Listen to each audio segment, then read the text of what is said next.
नमस्ते, मैं हूँ आचार्य प्रतिष्ठा। प्रदूषण जब होता है तो बहुत सारी समस्याएं हम झेलते हैं और इसीलिए हम तो उस संस्कृति से आते हैं जहाँ कहा गया प्रकृति माँ है और हमें प्रकृति से देने का भाव सीखना चाहिए और प्रकृति से मित्रता करके रहना चाहिए। लेकिन जब हम प्रकृति के अगेंस्ट एक्ट्स करते हैं, काम करते हैं, तो प्रकृति का जो रुद्र रूप है वो भी हमें देखने को अनुभव होता है। आप सभी इस वक्त प्रदूषण से जूझ रहे हैं और प्रदूषण जब होता है तो बहुत सारी अनेक समस्याएं होती हैं, जिसमें से एक बहुत बड़ी समस्या होती है आँखों में जलन होना या ईची आइज़, आँखों में वैसे ही हम आँखों का बहुत काम कर रहे हैं और साथ में अगर प्रदूषण के कारण आँखों में ईचिंग होने लगे, आँखों में ड्राइनेस, ड्राउजीनेस होने लगे, आँखें रूखी रहने लगे, तो ये हमारे स्वास्थ्य के लिए कोई अच्छा सिग्नल नहीं है। अगर समस्या है तो समाधान निश्चित रूप से, और जीवन की हर समस्या का समाधान योग में छिपा हुआ है। आज मैं आपको बताऊंगी किस प्रकार से आप बहुत आसानी से इस प्रदूषण काल में भी अपनी आँखों को स्वस्थ रख सकते हैं। अगर आपकी भी आँखों में ईचिंग हो रही है या आँखों में ड्राइनेस, ड्राउजीनेस है, तो आपको करना है ब्लिंकिंग और पामिंग। पूरी त्राटक की क्रियाएं हम नहीं करेंगे, सिर्फ ब्लिंकिंग और पामिंग करेंगे। यानी कि सीधे बैठेंगे और ये दिन में आप 3 बार कर सकते हैं, 4 बार भी कर सकते हैं, बट अति सर्वत्र वर्ज्य, इससे ज़्यादा बार नहीं करेंगे।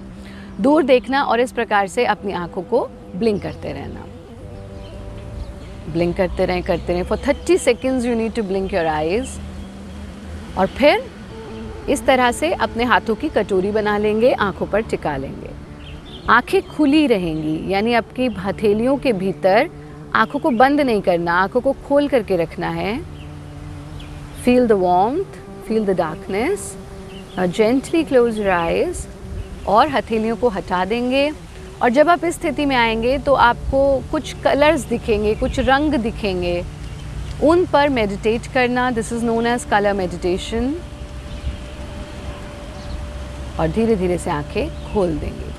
जब आपकी आंखों में ईचिंग हो, आंखों में खुजली हो, आंखें ड्राई हों, ड्राउजीनेस हो, तो अपनी आंखों को इस प्रकार से हम बहुत आसानी से मल देते हैं। ऐसा बिल्कुल ना करें। आंखें शरीर का एक बहुत ही सेंसिटिव अंग है, उसके साथ ज़्यादती आपको नहीं करना है। अपनी आंखों को मले नहीं।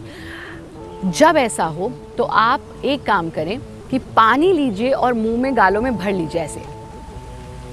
पानी लिया, गालों में भर लिया और फिर आंखों पर छपके मारने हैं। छपके मारने का मतलब बहुत ज़ोर से नहीं मारना, बिकॉज एज आई सेड आँखें हमारी बहुत सेंसिटिव होती हैं, बहुत ही कोमल होती हैं, ज़्यादती नहीं करनी उनके साथ। मुंह में पानी भरा और धीरे धीरे आंखों में छपके मारना। और आज 50 छपके सुबह मार लीजिए, 50 शाम को मार लीजिए। दूसरा काम आपको ये करना है कि अगर आपके पास शुद्ध गुलाब जल हो, अगर शुद्ध गुलाब जल नहीं है तो आप घर पर भी गुलाब जल बना सकते हैं। ये कोई बहुत मुश्किल काम नहीं होता, बहुत इजीली आप घर पर गुलाब जल बना सकते हैं। शुद्ध गुलाब जल लेकर के रात को सोने से पहले एक बूंद गुलाब जल अपनी आँखों में डाल करके सोइए। दिन में भी अगर आपको आँखों में इचिंग हो रही है, आँखों में खुजली हो रही है, तब भी आप दिन में भी इस गुलाब जल को अपनी आँखों में डाल सकते हैं। ये हुआ दूसरा काम। तीसरा काम आपको ये करना है कि आपको दिन में 2 से 3 बार अपना मुंह धोइए और अपनी आँखों को साफ़ ज़रूर करिए, क्योंकि जब प्रदूषण होता है, आँखों में ईचिंग हो, ड्राइनेस हो, ड्राउजीनेस हो, तो आँखों में से गंदगी भी निकलने लगती है। हमें अपनी आँखों को साफ़ रखना है, स्वच्छ रखना है। पानी खूब पीजिए, सात्विक आहार लीजिए और जितना संभव हो घर से बाहर प्रदूषण में जाने से अपने आप को बचा करके रखिए। थोड़ी देर के लिए दोपहर के वक्त आप खीरे के 2 स्लाइसेस लीजिए और आँख बंद करके लेट जाइए और इन स्लाइसेस को इस तरह से अपनी आँखों पर रख करके छोड़ दीजिए। आपकी जो आँखों की जलन है, आँखों की ड्राइनेस है, ड्राउजीनेस है, वो दूर हो जाएगी। अगर आपके पास खीरे का स्लाइस नहीं है तो आप 2 कॉटन के राउंड्स ले सकते हैं। रुई ले लीजिए और सर्कुलर रुई लेकर के उसको गीला कर लीजिए और फिर उसे इस प्रकार से अपनी आँखों पर रख करके 10 मिनट तक लेट जाइए। योग निद्रा कर लीजिए लेट करके, तो आपका मन भी शांत रहेगा और आंखें भी स्वस्थ रहेंगी। और अगर आप स्वस्थ रहना चाहते हैं तो हमारा कार्यक्रम ज़रूर देखते रहें। योगी बने, उपयोगी बने।